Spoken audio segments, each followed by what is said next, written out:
you let me love you forever, forever? I wanna love you. Will you let me love you forever, forever and a day, day, day, day, day.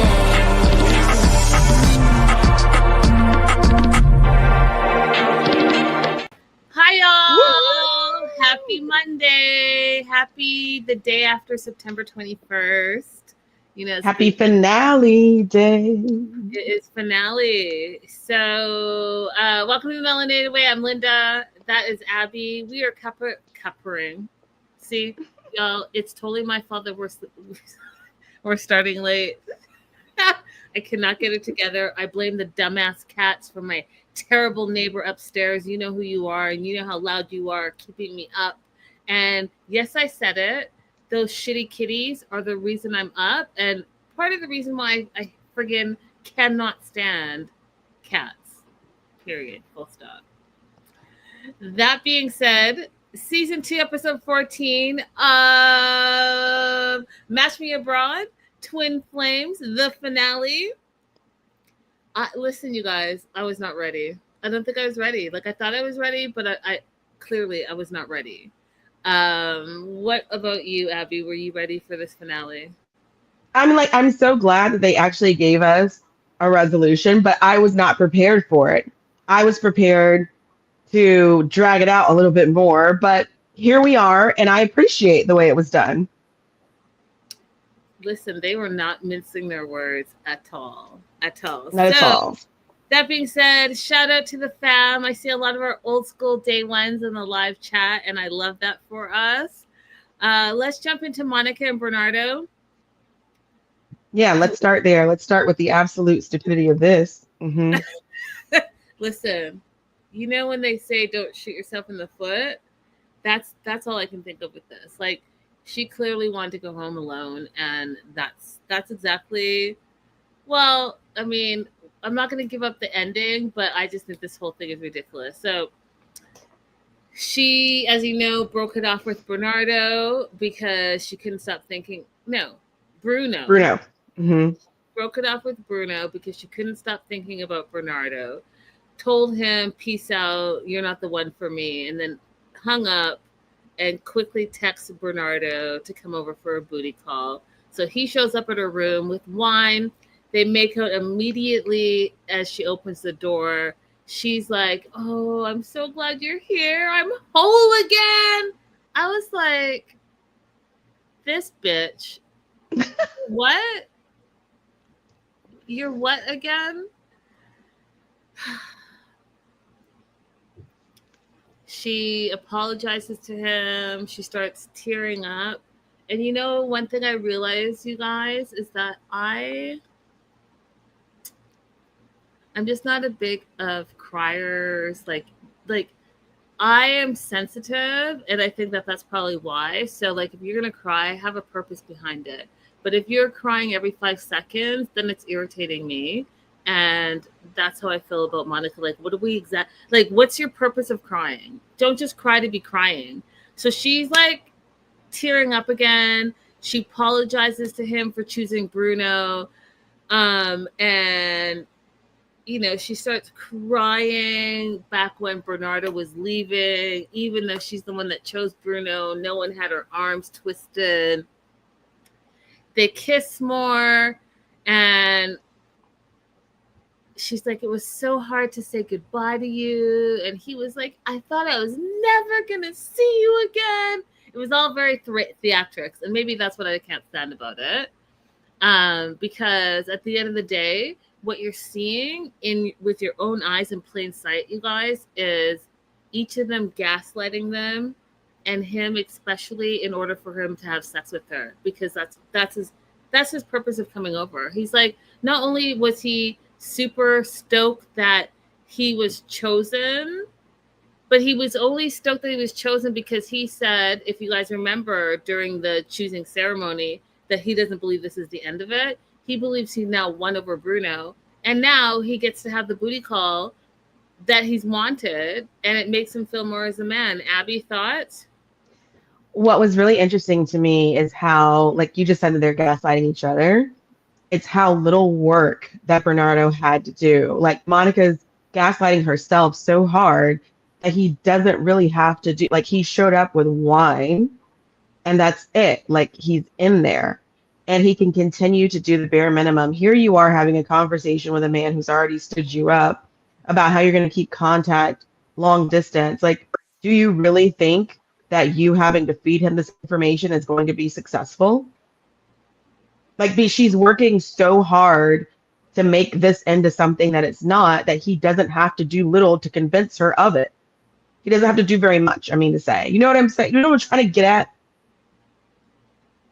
Like, he didn't even say that I'm going to call you on this day at this time, and this is when I'm going to plan on coming to visit you, and this is how I'm going to change our conversation, and this is what I have planned for tomorrow before you go to the airport. He's doing literally nothing but showing up to get his sex.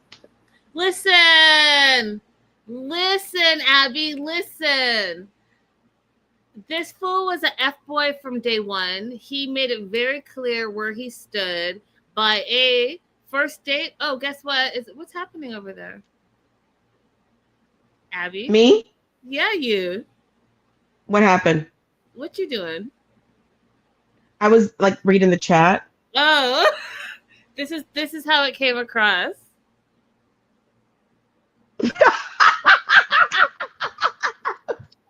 I thought you were putting a spell on me. It scared me for a second. No. Okay, so now I know I can't read the chat on here. Okay. I was like, wait, what's going on? I know you were in New Orleans and you already know about the other thing. So I was like, I am not messing around with any of that. No voodoo. That being said, I did get my palm read, but I'll tell you about it later.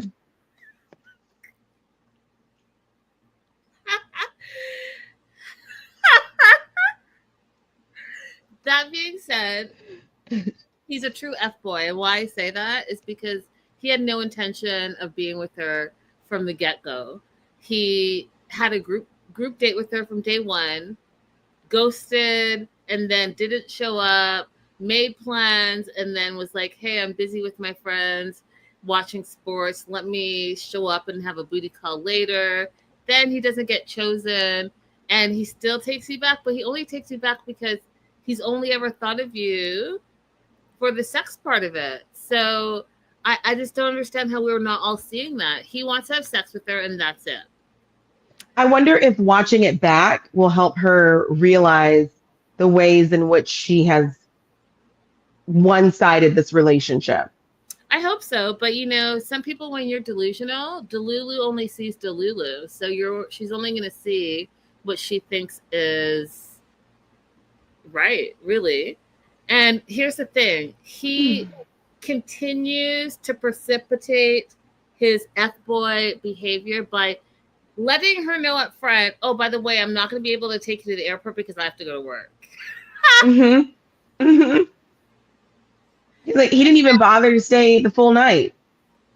No, I'm not. Listen, I'm here. He's going to hit it and quit it. I'm not taking you to the airport. And she's complaining while they're lying in her bed in the hotel room that, you know, if she doesn't reach out, he doesn't. And I was like, so Monica, that's not a clue for you? Listen, what I'm not about to do is beg anyone for their attention. That's what I'm not about to do.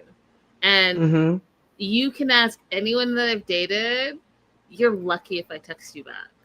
Like, honestly. Because you're not the prize. That's how I see it. If you're into it, then make it happen. Then she goes on to say that she loves him. He's so special. She wants to be with him. She wants to love him. And then he says, I love you too. And when I tell you guys that I like threw up in my mouth a little bit, I did. Because I was like, oh, so now we're just going to, like I said earlier, we're just going to gaslight each other and make this something that is absolutely not. You don't even know this fool's last name. You never been to his place. You don't even know he says that he's some sports person, but you don't really know his job. You don't know his history. You don't know if he has a baby mama and 10 kids out there. You don't know if he's even married at this point. Just because he signed up with a matchmaker, that's all you know about him. And from day one, you were ready to like, from day one. And that's what happened. And now here you are, your head's all twisted. You guys are both saying that you love each other, but what is it that you love about each other since you don't even know each other? It's like, it makes me sick, to be honest. It's infuriating, really. It really, I shouldn't be bothered so much. It's Monica's life. She can live it however she wants to, but somehow it's infuriating me. I'm infuriated, Abby, because then she goes on to say that she wants him to come to California to visit, and that, quote, you don't have to pay anything. I'll personally get you to Cali. And he says, okay, because that's right in line with his I don't give a shit about you. And if I don't even reach out to you, that's okay, because I know that you're going to reach out to me. And then how you start a relationship is how the relationship is going to continue and persist. So now you're like, oh, he put 0.0 effort in, and now you're like, I'll fly you across the country to come visit me. And then you'll stay at my place. And guess what? Since you are putting me up, you're paying for everything because you're the one that asked me to be out here. What? Mhm. The only way I could make sense of this is like if she secretly has a desire to mom her partner instead of having a partner who's a full partner. Like, does she secretly have some desire to be in control in this way that she's willing to do this? Is that what it is? I was just trying to come up with reasons why she would look at this and think that it's okay. No, I think that she's been out of the dating scene for so long that this little bit of attention from a bad boy is really bringing her back to her high school glory days. I think she's acting like a teenager, being like a teenager, and the results are like a teenager. But now she has money. And so now she's like, I can continue this fantasy, and I can fund this fantasy for as long as I want to fund it. And guess what? I chose me first, bitch. Are you crazy? I would like to think that even a teenager could understand if someone is unable to keep communication with you when you're in the same country with them, then there is no foundation on which you're going to build a long distance relationship. I'm giving her that she hasn't been in the dating scene for like 10 years or whatever she said it was. That's right, that part. But you know what, Midwife Crystal, if she is indeed choosing the hit it and quit it, then at least say that, because sometimes it's about that, you guys. I watched the funniest video that I've seen in a long time, and to sum it up, this guy was basically like, women, you guys are the new F boys. He tried to date this girl and found out that she had this roster, didn't really remember his name, and was basically like a hit it and quit it. And he got his feelings hurt. He's like, why can't I be in the proper rotation? And she was like, because you weren't that great. And so now his feelings are hurt. And I was like, y'all made us that way. You all made us that way. If you think that, hey, every beautiful woman out there has a roster who's single, she probably does.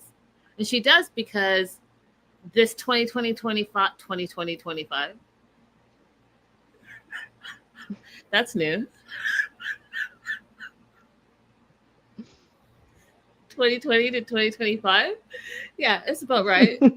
Dating is trash. And you men have made it trash. And who's the princess and who's the prize? It's hard to say. So women are like, you know what? Then I'm not going to spend time and energy, unlike Monica, on BS. I'm going to just keep the roster full.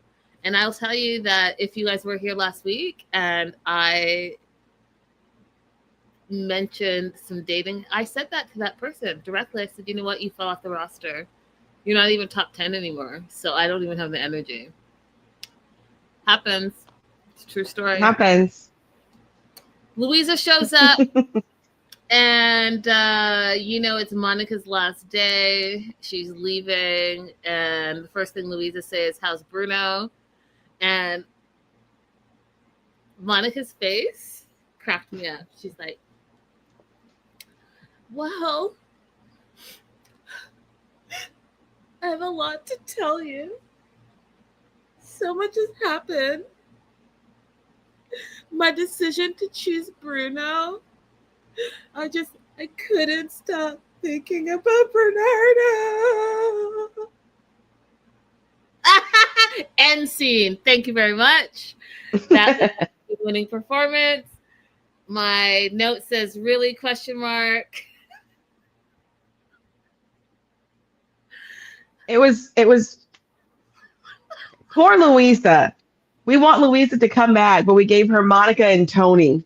Oh, poor Louisa. Right. That's America for you. That's America for you. Okay. So she's crying. My note says, really, question mark. So you broke up with Bruno and your heart is with Bernardo. You broke up with Bruno and your heart is with Bernardo. Okay. Makes sense to me. Louisa is not impressed. Her face said everything that I say out loud, which, I should try to work on because you shouldn't say everything that you think out loud. But here I am, and here I'm about to do it again. Actions are louder than words. And she does not, even though she's the one that set up Bernardo, she set up Bernardo to teach Monica a lesson that clearly Monica was not willing or ready to learn, right? She wasn't ready to learn it. She wanted to be in this moment, swept up by an F-boy because that F-boy had the right words, even though, you guys, he wasn't paying her any more particular attention than Bruno. Bruno was just the quote-unquote nice guy. That is not what she wanted. So Louise is completely not impressed and thinks that Bernardo is truly not open or ready for a real relationship that Monica says that she wants. But then here's the plot twist, you guys. I don't think, Abby, that Monica is actually ready for a real committed relationship. You want to know why? I don't think she knows what a healthy, happy, communicative, 50-50 in energy relationship looks like. And guys, for those of you guys that have watched our show for many, many years, here's part of the reason why I think that. Did they have the sex talk? No. Did they talk about money? No. How you spend money, how you save money, what your how much money you make? Did they have that talk? No. They did talk about children, but were they open and honest about how they feel about having children? I don't think he was. Absolutely not. He lied because he wanted to hit it. Did they talk about their faith, their religion, their beliefs, and what that looks like in their relationship? Did they have any of those conversations, Abby? Just surface to say that they're both Catholic, but they didn't go into how does that affect your life and how you live and how much time do you spend at the church? How much money do you give to the church? They didn't go into detail about what it means for each of them to be Catholic. That part. 5 things that you need to talk about. Yes, Crystal. Welcome back. Welcome back to the fold. That, and also, you guys, I just think that if you can't sit and have those serious conversations, and I'm not talking about, and I saw that EJ is in the live chat. Shout out to EJ, but I'm not talking about, hey, let's have a baby in 2 years conversation on the 3rd date. That is not what I'm saying. I'm saying, which I've always said, once you've decided that you're going to be in a committed relationship or an exclusive relationship or a relationship that you think is going to be long-term and longevity, you have to have these conversations. And yes, those are the 5 questions that you need to talk about. You're not talking about it on the 2nd date. You're not talking about it on the 3rd date. You're talking about it when you both decide that this is something that you want to be long-term. This is something that you want to be exclusive. Now, for those of you, and listen, girls, come in closer. Closer. Listen, Abby and I have talked about it.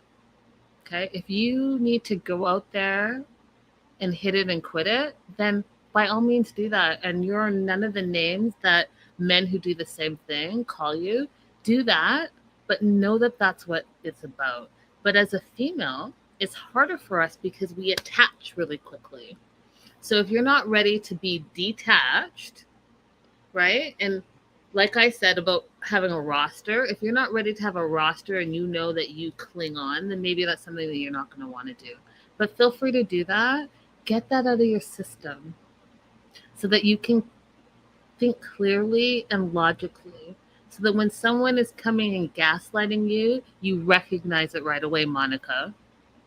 So I personally think that Monica needs to literally go out there and, like my mom would say, and I would say it differently, but also we're live. I'll say, go and sow your seeds. Sow your seeds. See what you like. You've been out of the game for a while, but don't like lock in to F boy behavior if you're not willing to have F boy results. Abby? Mhm. I agree. I think that she should have maybe taken a couple of girls' trips and had a couple of flings, and then she could come back and be ready for a serious relationship. Because right now it doesn't appear from the outside looking in that she's dating for longevity. Absolutely not. I don't think she even knows what that looks like. So then, when she's explaining to Louisa that she broke up with Bruno, we know that Bruno cried, thought that she should have given him a heads up beforehand, thought that she shouldn't have chosen him, all of the things. Um, but ask me, where's Bernardo right now? Oh, nowhere to be found. He didn't spend the night. He hit it and quit it, had sex, bounced, didn't even stay the night, y'all. But she is saying how great and how in love she is with them. Um,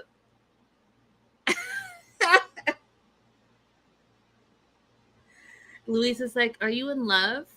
And Monica's like, "We're getting there." And then, We yes, Louisa. Louisa is me, and I am Louisa. Louisa said, "We or you." Guess what happens next? exactly what we expected. She starts crying. Mm-hmm. Mm-hmm. I hope he chooses me. I just want to be happy in my life. Okay, Mm. end scene. Listen, y'all. My acting skills are on point today. I don't know what is happening, but I am about to be Oscar nominated. That being said, should we do how each person ended up right Yes, now? let's go ahead. Okay, so Monica allegedly and Bernardo allegedly, because I don't believe it for 1 minute, are in a long distance relationship. We find out, and I know that Monica's the one that said that he is initiating communication more often now. And Bruno is still single and looking to find his soulmate. Were you surprised by that ending? I mean, I wasn't. I'm not surprised by it at all because guess what? Monica is the one that is funding this long distance relationship. And so she'll be in it for as long as she continues to fund it. That's what I think. Moving on to Amber, Kevon, and Glenn. Yeah, right? I don't believe it either for 1 minute. I don't believe it either. Uh,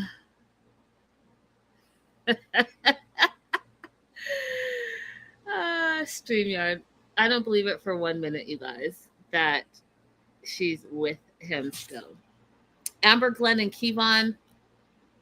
Okay, so we left off with Amber freaking out. There's a little bit of an echo, Abby, on your part right now. It's because give me 1 second. I need to turn on my do not disturb. Sorry, guys. No worries. All right, while she does that, figures out that technical difficulty, you guys. Oh, there is really an echo. Oh, bueno.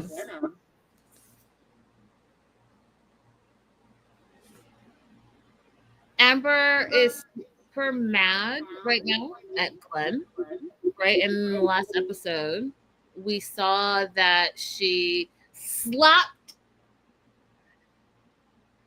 the Guinness out of Glenn's hand. And unfortunately, you guys, this is something that I really do want to talk about because there's a stereotype in there that unfortunately, even though I think she was the breakout star of this season, people I've seen on Reddit are hating on her and hard, like hard. And it's unfortunate because now they're going to hold on to a stereotype that they don't even need to hold on to, but because it's out there, that's what they're holding on to. So the whole season, it's been amazing. She's really represented, I thought, in a genuine human female way.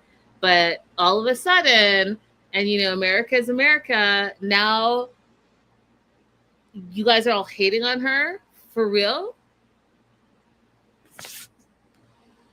Hey, Veronica. Veronica says, when Amber tossed that beer, I reminded 3 times, I love it. And Joslo said, I love Amber. Who's hating on her? Well, Joslo, everyone. If you go on Reddit, you'll see the disgusting things that they have to say about her. And I am not going to even repeat any of that.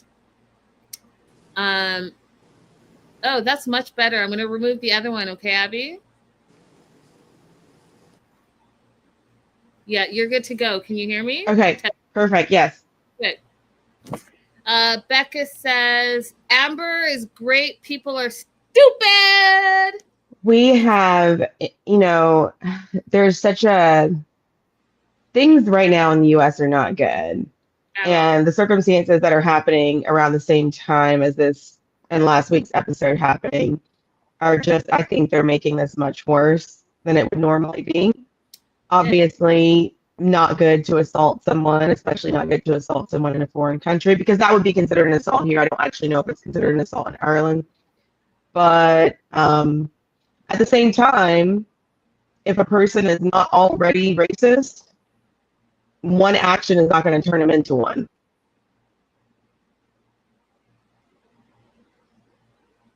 I mean, well said. Well said. My whole concern is that people have such short-term limited memories that, again, while you were offline for a moment, what I was saying is that the terrible things that I'm seeing on Reddit and the stereotypes I'm seeing about black women are unfortunate. They're really, really unfortunate. And given the times that America is living in, I'm not surprised by it, but it is unfortunate. You know what I mean? Like, it's unfortunate. That's all I have to say. So Glenn says that she's unpredictable, that she's a brat, and no wonder that she hasn't ended up with someone, and no wonder she's single. And if she's going to be this beer tipping, glass slapping individual, he can't imagine himself ever ending up with someone like that. And on the flip side, Amber feels like he was lying to her face, which he was. He was gaslighting her, which he was. He was getting his 5 minutes of fame. I threw that in there, which he was, because he thinks he's Mr. Ireland, which he is. However, last week told me everything I needed to know, you guys. When he was looking for makeup from Amber and from Victoria, that's all you needed to know. That's all you needed to know about him. That it had nothing to do with Amber per se. It had to do with, let me gaslight her, let me love bomb her, let me make it all about her and find out all the things that she loves so that I can gas it up and make her believe it. And it's interesting, you guys, because I am currently watching on Netflix the Romance Scammers. Mm-hmm. I think it's called Romance Scam. Anyways, it's one of the girls that was swindled by the Tinder swindler. She's now working with a private detective and helping other women who get caught up in romance scams. And it honestly made me think about Glenn a little bit, in the sense that they will learn all the things about you, the good, the bad, the ugly. And you think that, oh, wow, they're so attentive. They're listening to me. They really want to know me. But meanwhile, they're just collecting data. And they're thank you, LoveCon. Yep. Mm-hmm. That's it. LoveCon on Netflix. They're just collecting data so that they can use that information against you and swindle you out of whatever it is they're trying to swindle you from. 99% of the time it is money. They're trying to take your money, but I've also seen how some of them are, I think it's called hobosexual. Have you heard that term, Abby, before? Yes, especially because winter is coming now. So the joke is like, women, winter is coming, hide your houses. The homosexuals are coming Yes! out. Women, if you haven't heard it, because I hadn't heard of it, and I was like, what are you talking about? There are men that will date you only because they have no place to go. And they want to Yep. stay and have shelter, and that shelter is your shelter. Yeah. I wanted the producer to do one thing. I just wanted the producer, because I hate when people get away with this kind of behavior, to just say, can you show us the text messages that you sent to Amber? Yeah. Yeah. Absolutely agree with you. I absolutely agree with you.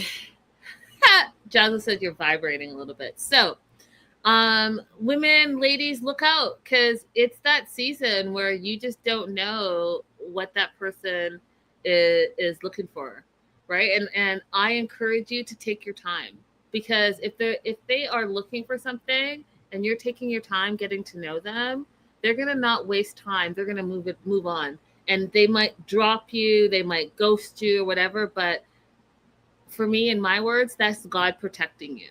So take your time. Take your time getting to know them, because if it is a scam, if it is love bombing, if it is gaslighting, they're going to move on to the next person, because they don't got time for Miss Turtle over here who's taking too much time. That, what? I can't move in after a month? What? You can't loan me $500 after a week? What? You Mm-mm. can't pay for dinner on the second date? All of those things are red flags that if you take your time, they will surely reveal themselves to you. Okay? Okay? Hear me. Hear me. And also, single ladies, what is it? All the single ladies, all the single ladies, all the single ladies, put your hands up.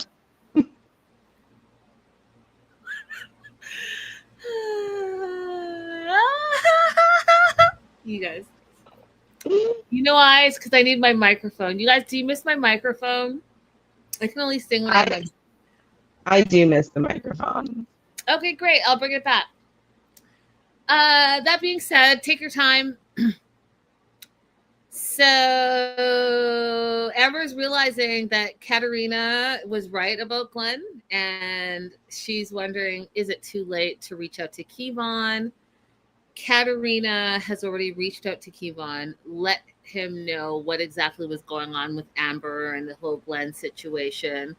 And, you know, Katerina is not surprised by all of it, right? So Amber told her everything about Glenn. And like Katerina said, that she knew from day one that Kevon was a much better match for Amber because he's loving and he's solid.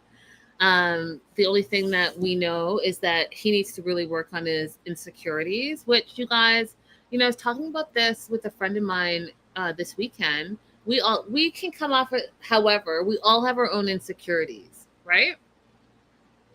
Like, you can't tell me there's not one person in here in the live chat, watching the replay, any of that stuff that doesn't have something that they're insecure about. We all have our insecurities.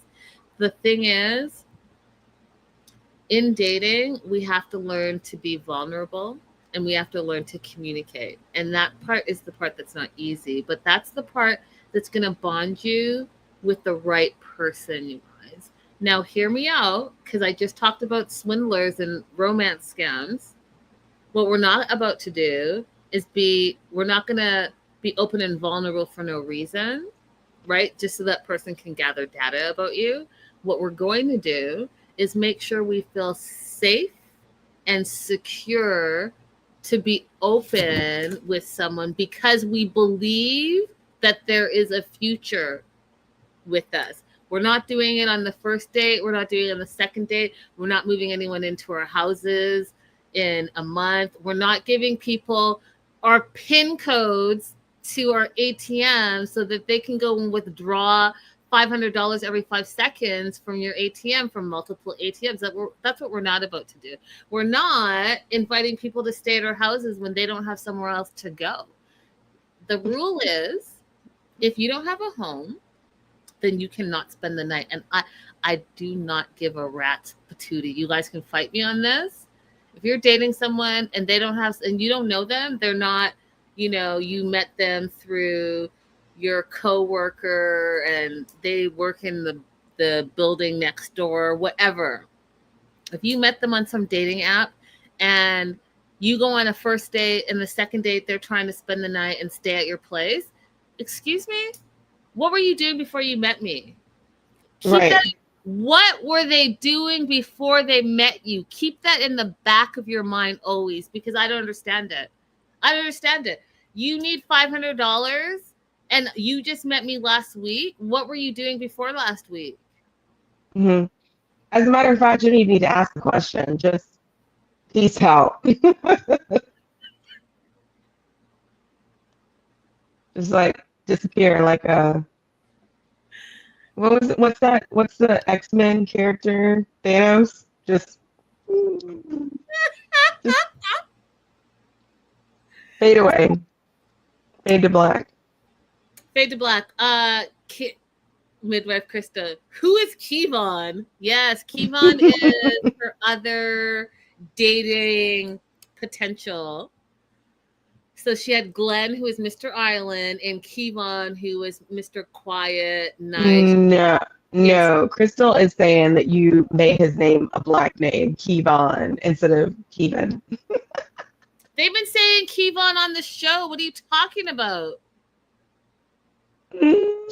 Okay, y'all, don't go there with me. I am on episode 14. They did not say Kevon. They did not say Kevon. Okay. Listen, you guys are making me mad right now. Okay, let's go. Let's look at it right now. It's Kevon, spelled Keavan. Kevon. I'll give you that. It's Kevon then. Abby, I'm looking at you. What are you doing? Okay. How you say it? Go ahead. Listen, Abby. I am not the best with pronunciation, Go ahead, so Abby. Say it how you say it. Kevin. That is not how you've been saying it. Yes, Kevin. Okay. I'll get back to you guys because I'm going to put my HBO back. Crystal, welcome back. Love you for this. Love you for this. They say it like Kevon or Kevin. No, it's Kevon, and I'm gonna continue to say it just like how I'm saying it. And yes, Kevon, throw a little extra melanated in it. I'm good with it. This is 90 Day the Melanated Way, so we're going to do it how you want to do it. I'm doing it how I want to do it. I don't give a Yeah. rat's patootie.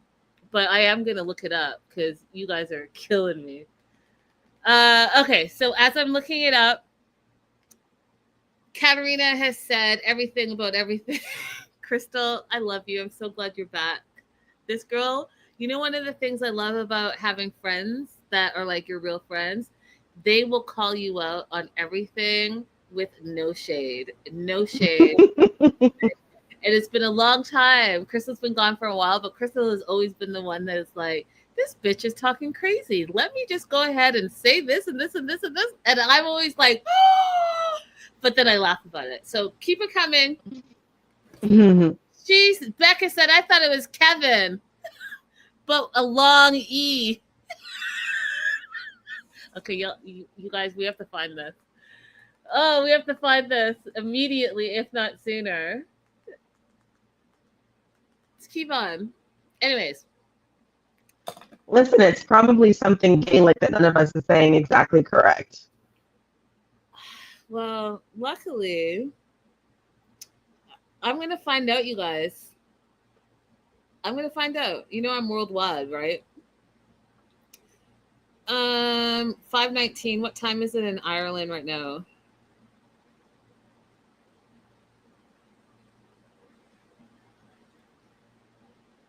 I'm listening, you guys. I'm listening. I'm multitasking.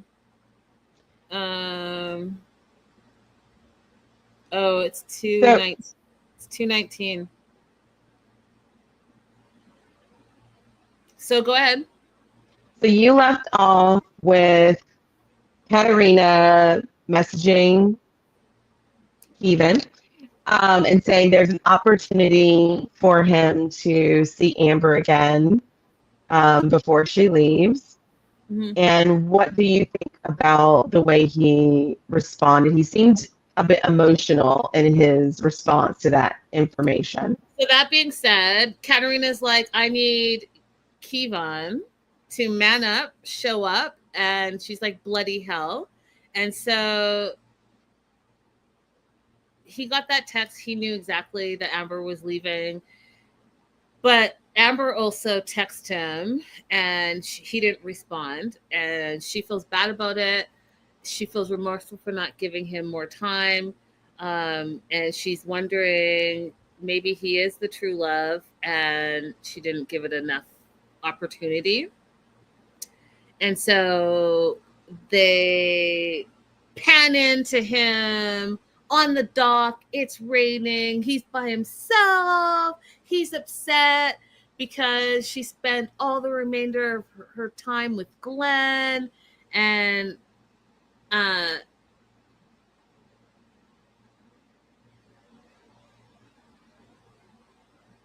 my note says he looks like he was going to cry, which it did look like he was going to cry. And he's sad. He's nervous. He says it's lots to process. Um, he feels sad because he feels like there was a lot lost in translation in the relationship, and he doesn't know like where that loss of translation was. Well, you guys, it was in the lack of communication on both parts, his part and on Amber's part. None of them wanted to be vulnerable with each other, but both of them were like, hey, I want this to work out. So guess what? It didn't. So he shows up at her hotel, and she's so excited about it. They hug.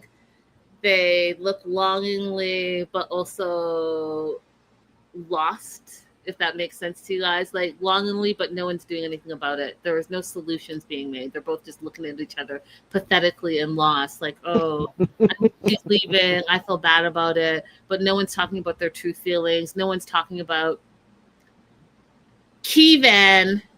Joslo says, Kevin. She's not ready to leave. She apologizes to him. I'm sorry that I didn't spend more time with you and make you a priority. She didn't say that those are my words. And he's like, I know that you're sorry. But he knows that it was important for her to be there because he wanted to say goodbye to her, because he really did care about her. And when the producers were like, it seems like he really cared about her, and he did. But guess what? Which I was saying from the get-go, it's getting lost. Like he thinks he's telling her stuff, but he's not. And she thinks she's asking him things, but she's not. Mm-hmm. She wasn't being open, and he wasn't being open. And yes, she was being flamboyant and exciting and a good time, all of those things, but she wasn't being open and vulnerable. That's what she was not about to be doing. Everyone's Yeah. on it. Everyone's on it. Okay, Joslo. I see Midwife Crystal wearing off on you right now. 10 toes down. Yes, 10 toes down, Kevin. Oh, Lord.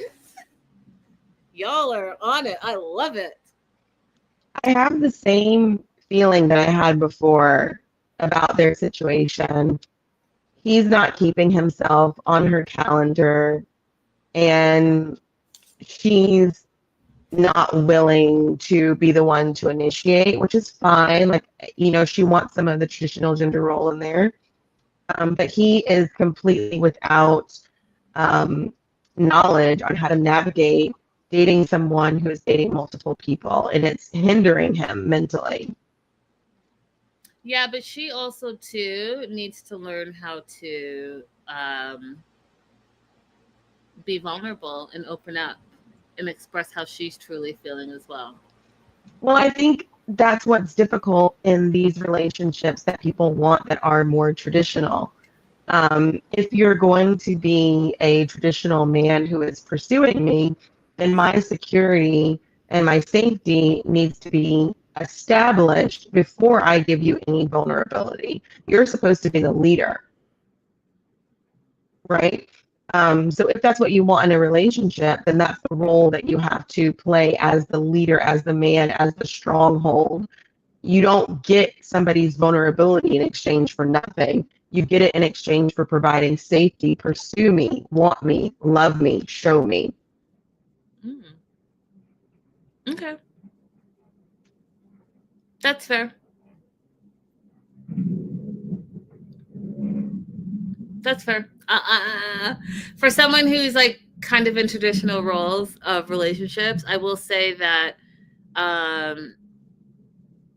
I agree, yet I disagree. I think that if you're talking about a traditional relationship, then you're not going to have a man. You're going to have a, yes, the man needs to make you feel safe and secure, but he's also not going to be the first to be open and vulnerable. In those traditional roles as a female, you're the first that's going to need to be open and vulnerable if we're strictly talking about the traditional roles. And if you indeed do that, and that's what Amber wants, is she is open and vulnerable, then they will be open and vulnerable in their most masculine ways. So I think it turns out to be like a catch-22. If you're saying, hey, you're looking for this traditional role for the male and female in a relationship, but again, if we're strictly talking about that, yes, the man will provide the safety and security and all of those things, but the vulnerability is going to have to come from you first. And that is definitely a traditional feminine role. Those are my thoughts. That being said, returning home, Amber stopped hearing from Kevon. But she did hear from someone else that she worked with, you guys, and it is gone viral today after the episode from Sunday. But she briefly worked with someone. They started dating. She's 6 months pregnant, and she's expecting a baby shortly. So congrats to Amber. Congrats to Amber. Clearly didn't work out with Kevon, and I'm curious to know more about this new relationship, who you worked with briefly, what that looks like. But again, everything happens for a reason, and have a happy, healthy baby, and congratulations. Absolutely. Before we move on to the next person, I want to talk about Joslow's comment. It makes you wonder where they get these men to sign up for a matchmaker. They don't seem ready.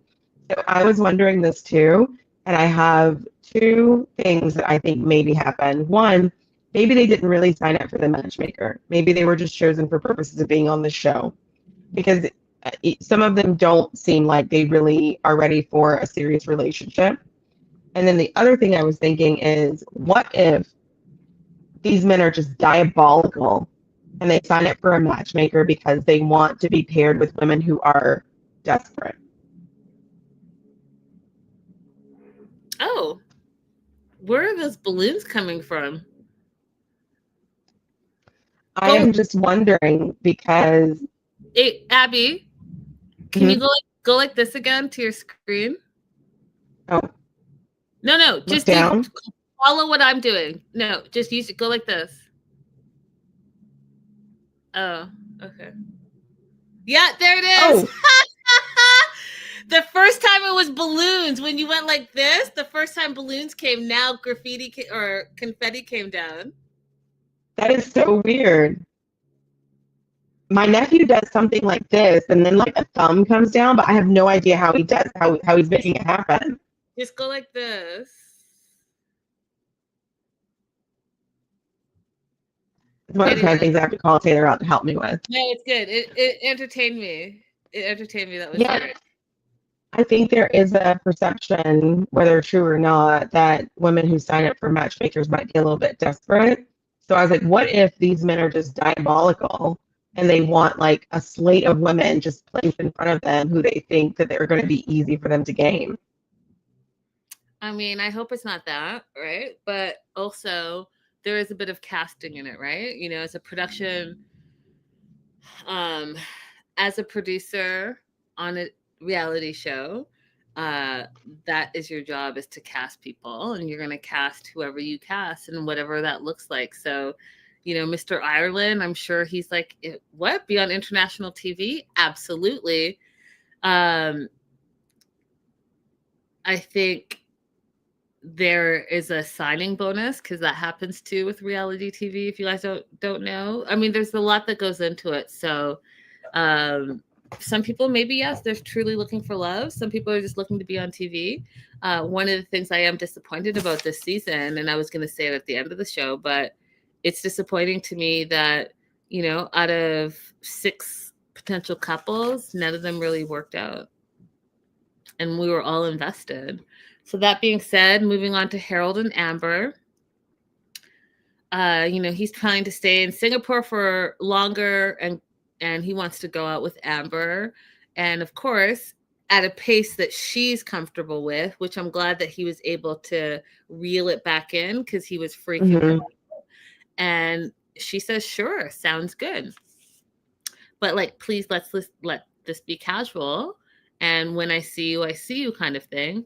And then she says that she's happy that he's extending his trip, and ask him the questions that you want to ask about being in a long distance relationship. How will this continue long distance, after you leave?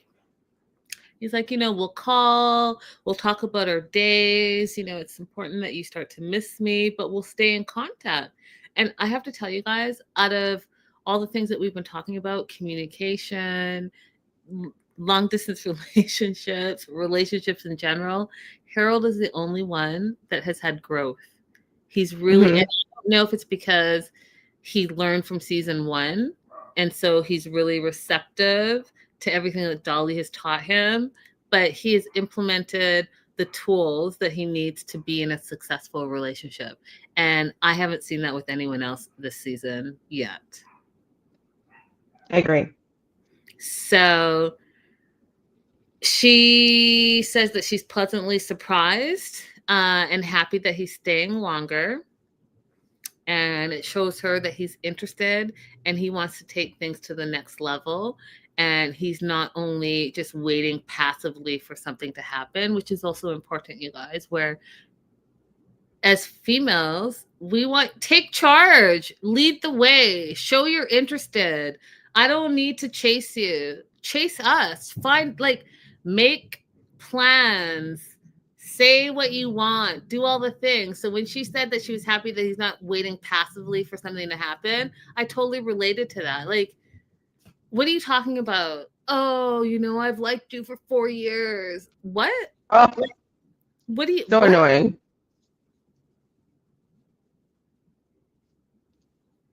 Like, okay.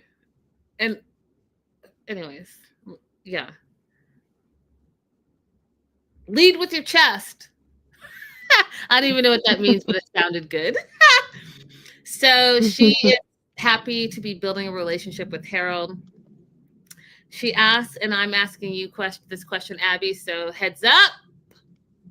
And I'm asking the live chat as well, if you're watching the replay, because this I thought was a great question, and I did not like the answers on either of their parts. What is the difference between like versus love, Abby? So we're talking about romantic relationships. So the difference for me between I like a person and I love a person is that I enjoy your company in a different way. And I want to share my life with you in a different way. This is not a casual get together every once in a while because you make me laugh. This is I'm planning the future, and I want you to be there with me when good things happen and when bad things happen. I want you to know me in a way that could hurt me. I want you to know what makes me sad and what makes me happy. And I want to be able to share with you without fear any doubts that I have about myself, any feelings that I'm inadequate, and I want you to be someone who can get me back in a good headspace and cheer me along. I'm not sharing these things with everybody that I like. I'm sharing them with you because I love you and I trust you. And I visualize us in rocking chairs in the future, old. I don't know if that's a satisfactory answer for you. I mean, I think it's a great answer. I think it's a great answer. And if you guys don't know, April hard launched her bay, so she's speaking from experience right now. I'm gonna give it to Oh, I just say one more thing. I want you to be able to apologize and admit when you're wrong. Is that in the love? Yeah. Okay. That's in love. Like, it's not really a requirement for like. It's great for like. It's great personal characteristic. But if I love you, I want to be able to say, oh, I was wrong the way that I treated you yesterday or what I said to you yesterday. And I want you to be able to say that to me too. And that we're going to change that and work on that behavior. I love it. I love that answer. I'm going to keep mine simple and short and sweet and very direct. If I like you, cool. If we text every other day, great. If I hear from you, I hear from you. That's great. And love that. If I love you, then I'm 10 toes down and I expect to hear from you all day, every day. And we are completely connected. You know all the ins and outs about me. You love on me and I love on you, and I'm your ride or die, period. That's the difference for me. Right. And they're two completely different people. And people that I've dated in the past have said that, like, oh, the Linda that you're dating is kind of like gangster. It's like, oh yeah, okay, I'll see you when I see you. It's very hard for them to commute. But then when I'm in love with you, it's like a whole different story. But it takes it's like an arc, and it should be an arc. I actually think that's why Amber's asking this question. I think she's trying to figure out, do I simply meet this list of requirements that Harold has? And so he's calling that love. Or is there some other feeling that he has for me that's not just you check off my boxes? Yeah, but again, and I love Amber, definitely the breakout star of this season. She has to work on her vulnerability and opening up to people, because you also have to open up in order to get to the point where you love somebody. And that's what my belief. But yeah, you guys, live chat, haven't heard from you. What is the difference between like versus love? If you're watching the replay, let me know. Let us know. And yes. You guys go ahead and call Abby out now, because you guys are always messaging me when you could be messaging Abby the attorney.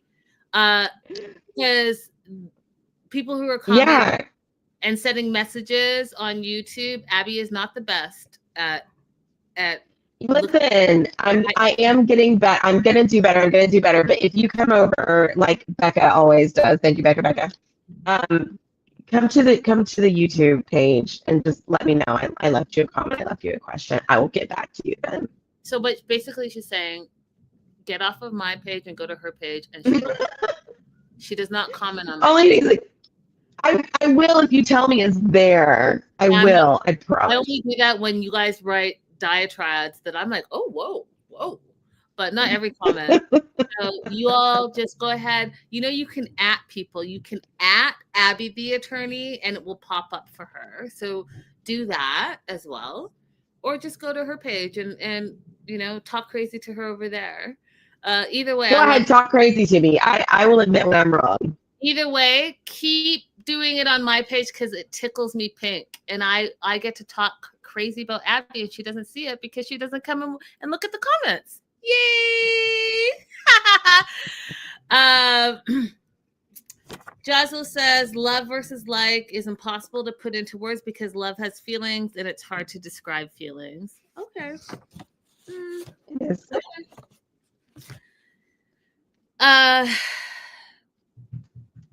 Harold tries to explain it in his own terms. He says, let's say you have two friends and they both want to do the same activity. You have to choose one or the other because a threesome is not an option. Died of laughter. And It's the feeling you have when you're with the person, how you naturally want to act with that person versus how you act with that person. And I thought, you know what, for Harold, that's not bad. That's not a bad way to look at it and think about it. If you feel comfortable with the person and if you feel like you can see your life with that person, then perhaps you're falling towards love. Again, you guys, I'd love to hear everything that you guys think. So definitely let me know in the replay. And I was just joking. You can absolutely comment all day, every day, because I do reply to most of them. Harold's found love. And he is super happy with Dolly and everything he's learned from Dolly. And he says, basically, if it works out, he will invite Dolly to their wedding. And he's learned from Dolly that you should definitely wear suspenders when you're going kite flying. And love can come in many forms, many shapes. But you have to take your time. You have to give it time, and you have to build love. And with that, I was like, see, Harold, I really appreciate everything that you've learned. He asks Amber if he could kiss her. She says yes. They have a lovely little kiss tonight. And here's where I was really Amber ended things with Harold shortly after his return to the U.S. He then... And Harold, love you, friend, but this passport bro thing you're doing is kind of like, I don't know, it's not a good look to me. He met someone during a trip to Taiwan. So he went from Singapore to Taiwan now. He met someone and he was planning to propose to that Taiwanese person. And he ended it after she asked him for $150,000.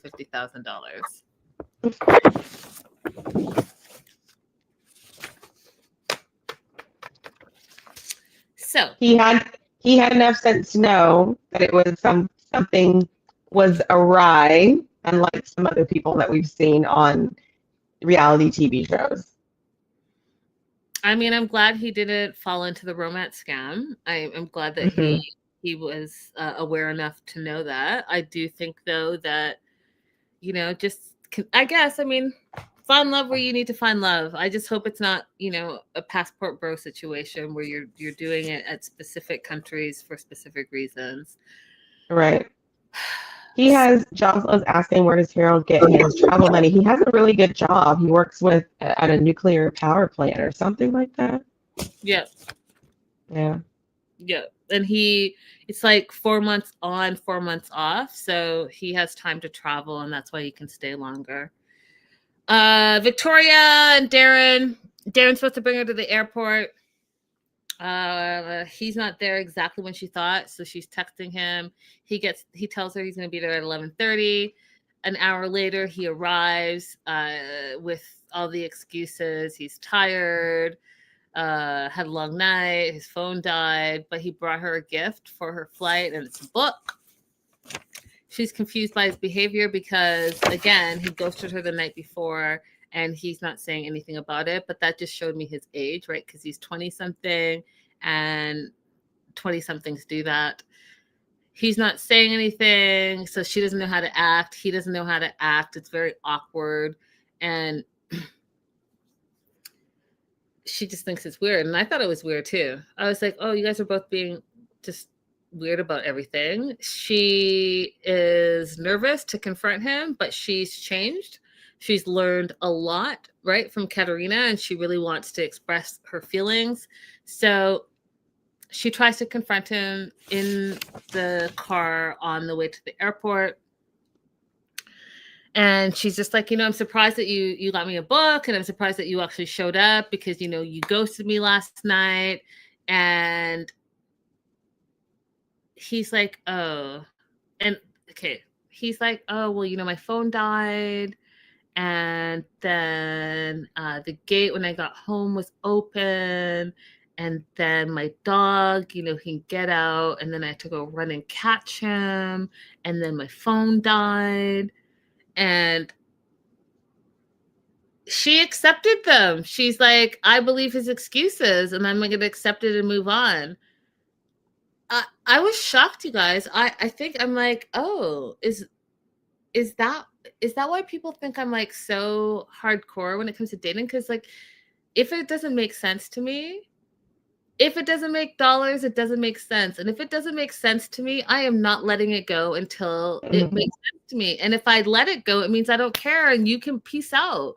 I will peace out in 5 seconds. If you're telling me something like your dog, the gate, what does that have anything to do with pre-existing plans that you just did not show up to? Right. It And didn't make sense to me either. And your phone died, so there's no outlets anywhere. There's no chargers anywhere. You don't have a power bank everywhere. Like everyone doesn't have a power bank everywhere. Like Hmm. Hmm. this is 2025. Even if it was filmed in 2024, I'm just trying to.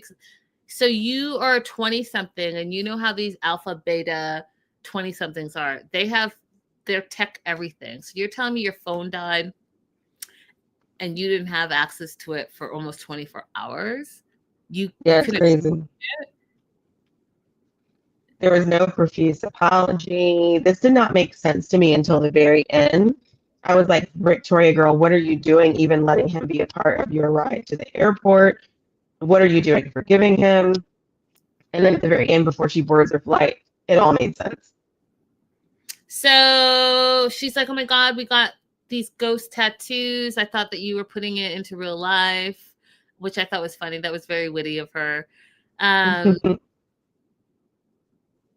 She's going to accept excuses. They're both like, okay, no pressure. She's like, well, are you going to come and visit me in New York? He's like, yeah, but in 4 months because I'm booked up for work. Didn't really like that answer either, but at least he was honest. He goes on to say he's going to miss her.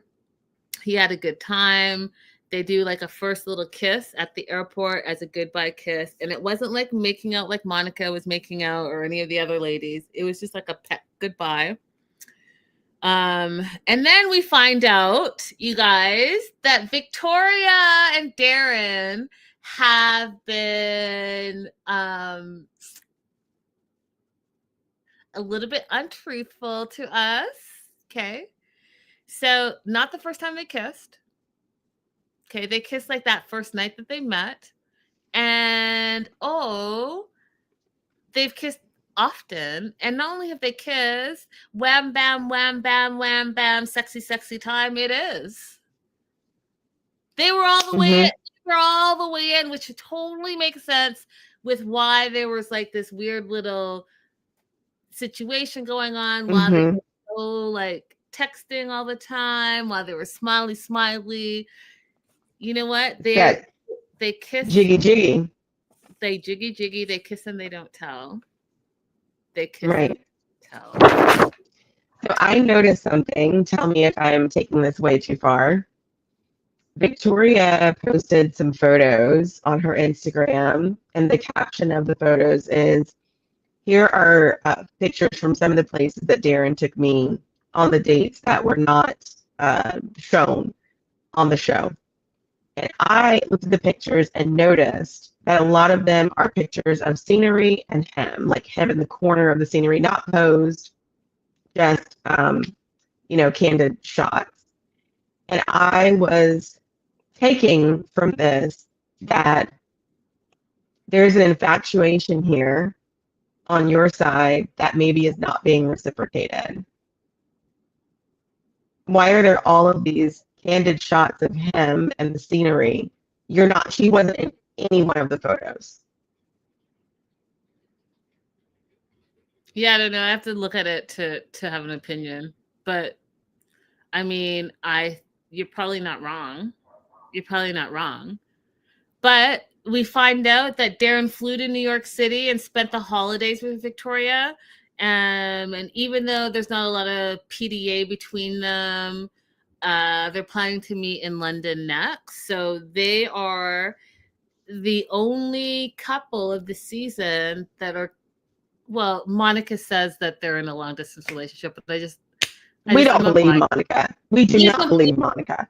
I don't believe it. Just because you're calling him and sending him money and you're going to fly him to California does not make it a relationship. So that being said, yes, you guys, I know that Monica says that she's in a long distance relationship with Bernardo, but the only couple to see each other outside of the show and to say that they're continuing to get to know each other is Darren and Victoria.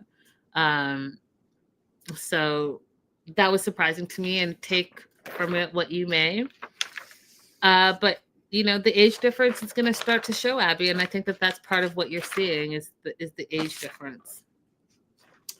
That's also probably true, yeah. And some people don't like to be photographed. Yeah.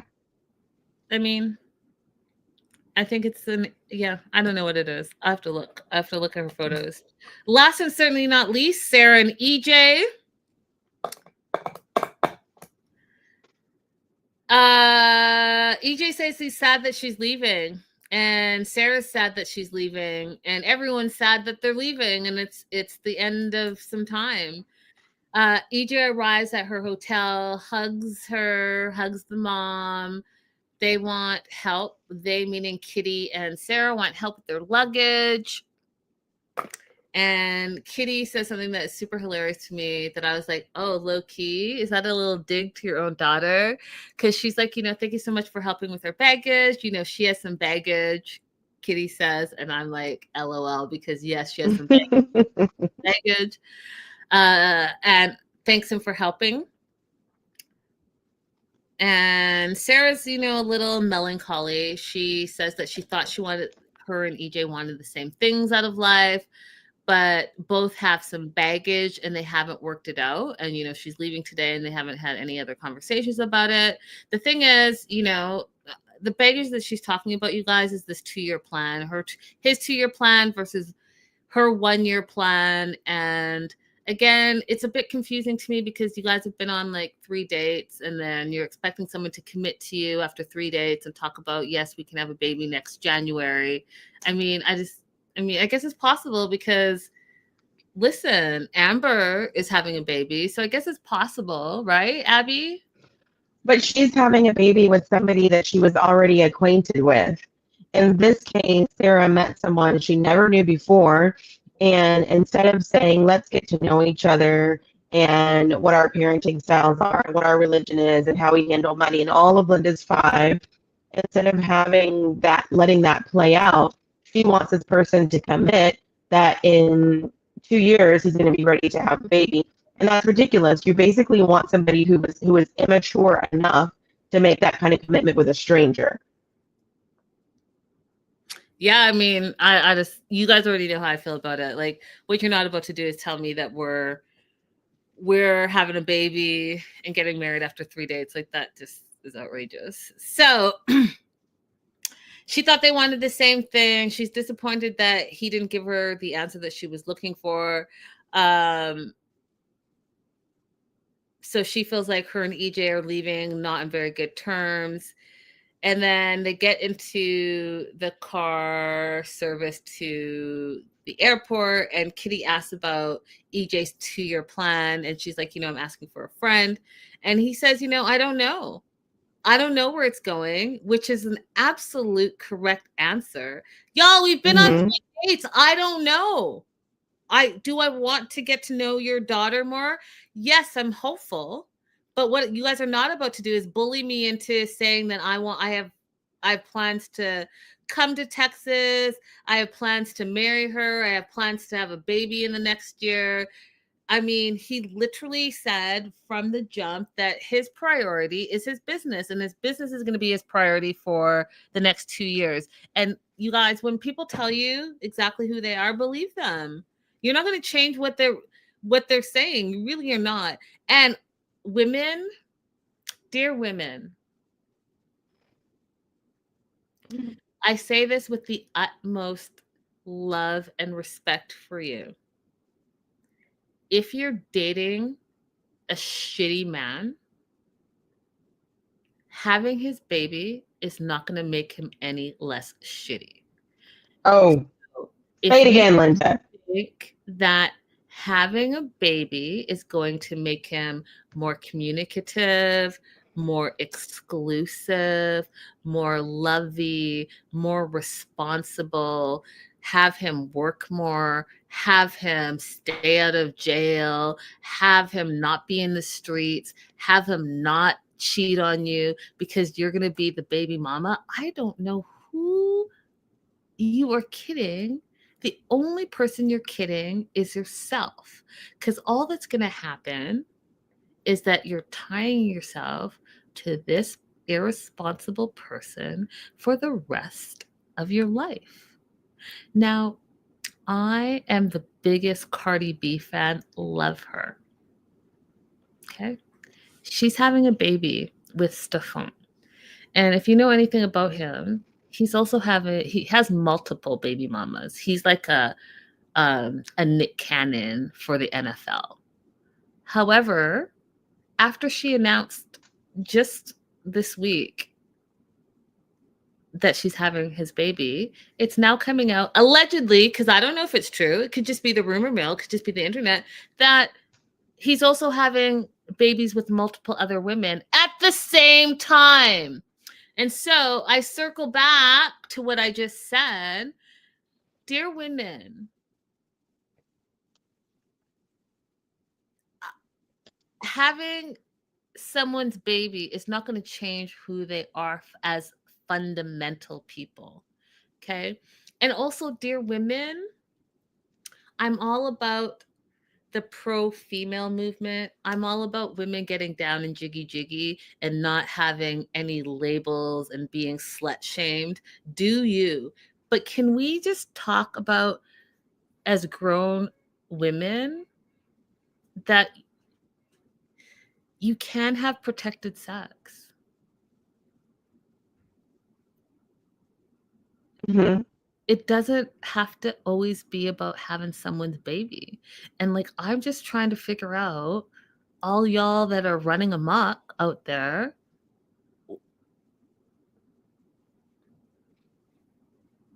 it's not, I don't know how to even explain it, but it's 2025. There are multiple forms of protection. Look it up, research it, because you might not want to tie yourself to that person for the rest of your life. Okay, thanks to my tongue. TED Talk women, do better, be better.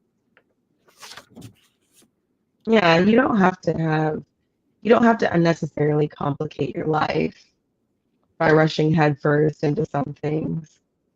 You're putting your life at risk during pregnancy, and you don't need to take that lightly. And men shouldn't take it lightly either. I mean, if you know that you don't want to have kids, you don't want to be a father, you don't want to support someone through a pregnancy, go ahead and have a vasectomy.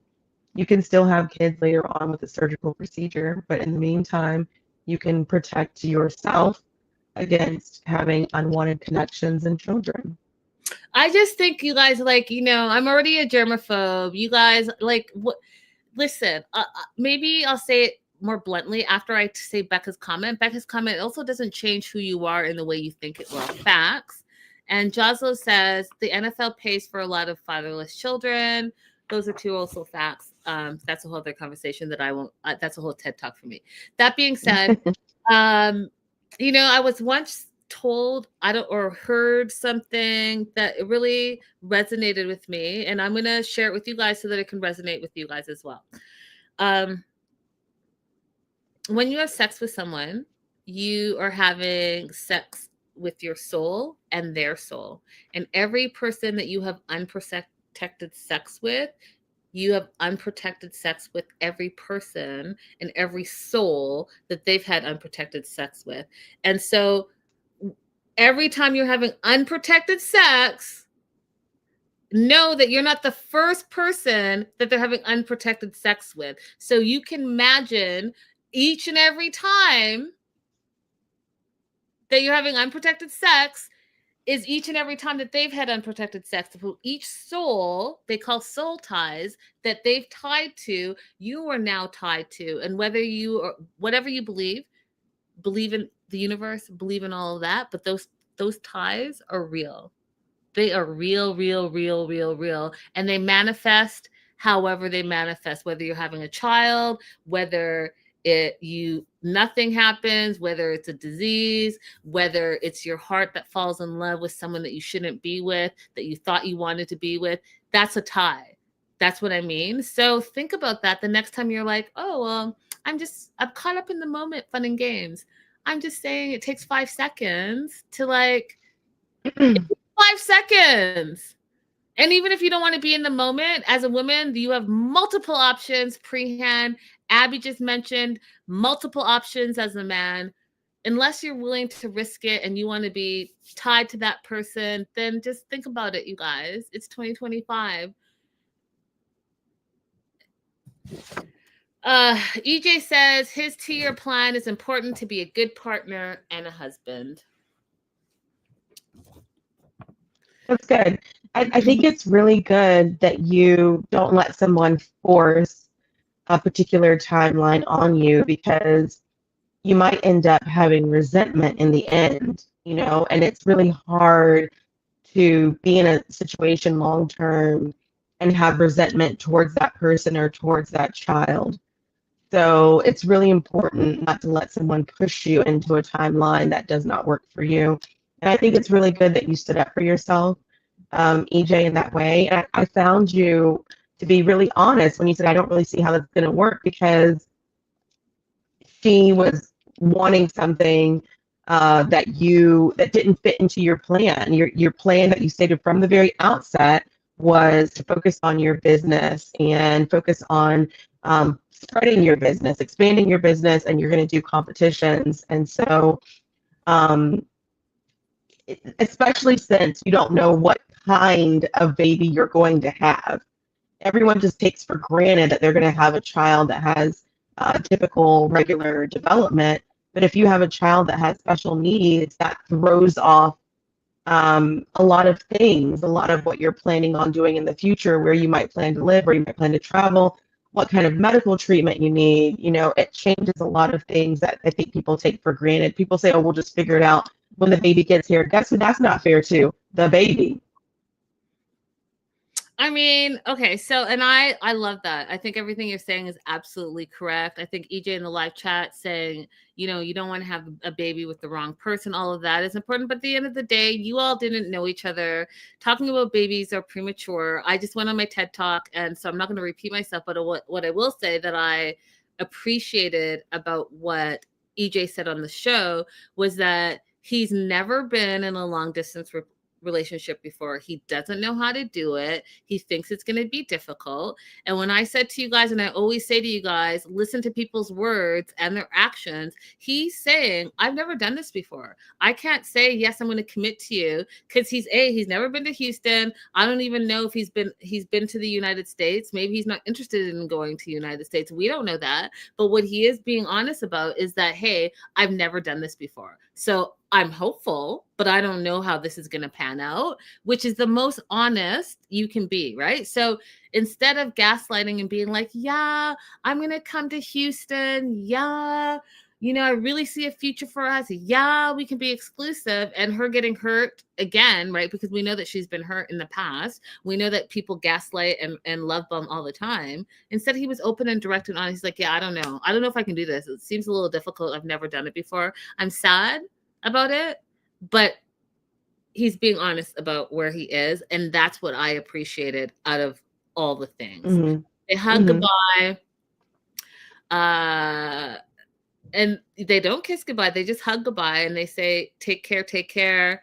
And he has like a moment you see at the airport where he's like, oh, I wish I had 5 more minutes with her. And says he feels lost and this sucks and all of that. And those are all real, honest emotions, Abby, because you know what?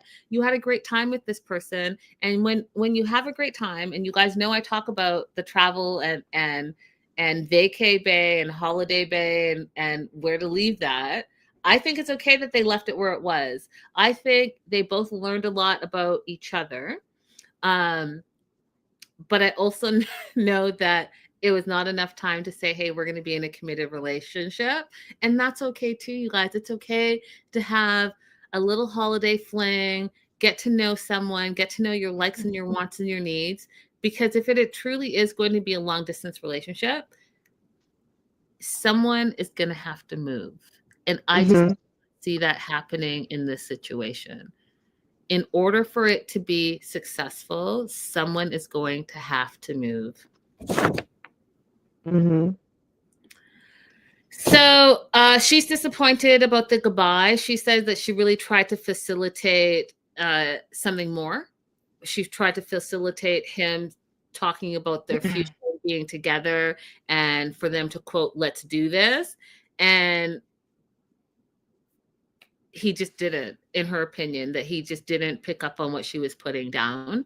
And she felt like if he really wanted to be with her, which is something that women say all the time. And maybe Abby, you can explain it to me because I don't get it. Sarah says, if he really wanted to be with me, he wouldn't have let me leave. And that's confusing to me, Linda and Twee. Like, what do you talk about? Well, in this particular instance, that's confusing to me because we saw EJ make the decision to miss a competition in order to spend more time with her. So that's really confusing. There's already been that kind of grand gesture shown. In normal circumstances, if that didn't happen, I would say, she wants him to say, when is the next time that they're going to see each other? Like, make some plan for the future. But in this instance, I didn't really understand why she was saying that. Also, for me, before I even saw the end credits, when they hugged, I said, oh, that's a goodbye. That's a final goodbye. That's how that felt to me. Agreed. EJ says that I was sad. He was really sad. And he was being 100% honest with how he was feeling. And again, we believe that. All those things can be true. I personally, you guys know me, true crime, right? True crime. That's my background, all the things. When someone says like, oh, he wouldn't let me leave, that just makes me feel confused. What are you talking about? You have free will. Why would he not let you leave? And if he didn't let you leave, that would be another scary conversation to have as well.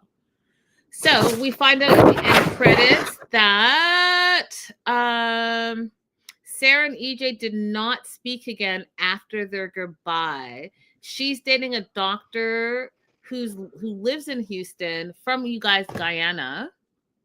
Okay. And I thought that was very interesting because, those Caribbean men. Okay. For her. And EJ should come on our show and tell us exactly what he's been up to and how his business is. And we've offered a bunch of times, haven't we, Abby? Yeah. Maybe this is his lane. He's comfortable chatting with us, but maybe he doesn't want to be on video. So we got to let EJ do what he's comfortable with. And that's fair, I guess. EJ says, and that was really confusing. Exactly. That being said, you guys, let me not forget about my favorite comment. Now, in the end credits, we got to see where all the couples are. These are my words. These are not what everything else I wrote verbatim, but for this person, I just wrote my own words. Okay. But the end result is the same. No one has heard from Tony.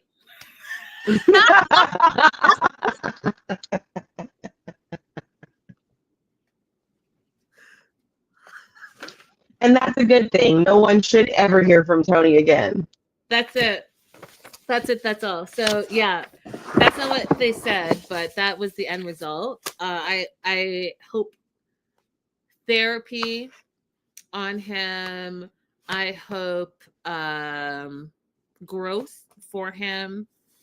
I hope an expanded mind for him. And I just really hope that he works on himself and that he does not put all of his toxicity upon others anymore until he works on that.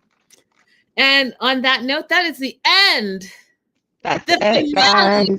Finito. Season 2 of Match Me Abroad.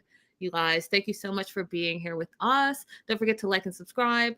And we heard you, or at least I heard you, because again, you know how Abby is. But I heard you. I've seen all your comments. I've gotten all your messages. So on Friday, this Friday coming up, we will start 90 Day Fiance the other way, because you all voted and that's what you want us to do. I'm excited to see what Jenny and Submit have been up to.